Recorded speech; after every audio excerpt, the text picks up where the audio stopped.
Dünya bakışlardan bazen küçüktür.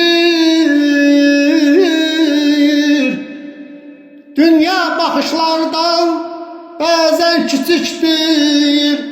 Bazen de çekilmez ağır bir yüktür. İnsanlık hisleti tamamen ölüp dünyanın hamıdan derdi böyüktür.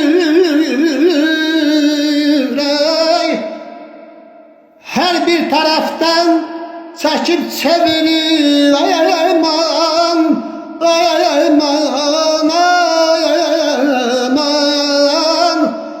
Her bir taraftan çekip çevirir.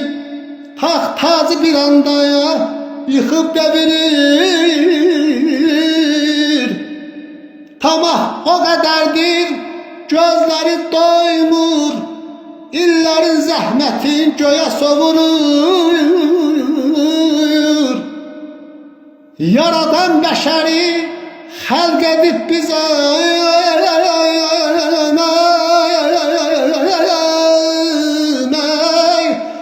Yaradan beşeri halk edip bize ömürleri doğuştan çattırıp yüze bölüp bölüştürüp paya düşeni demeyip dünyanı veririm size.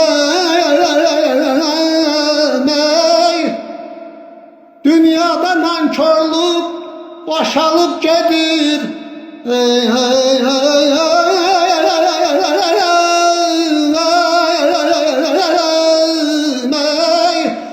Dünyada nankörlük boşalıp gelir. Cah dolup cahdaki boşalıp gelir.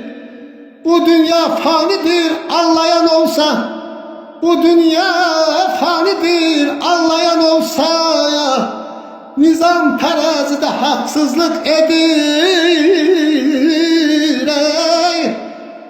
Alam zaram yazım arada at çok.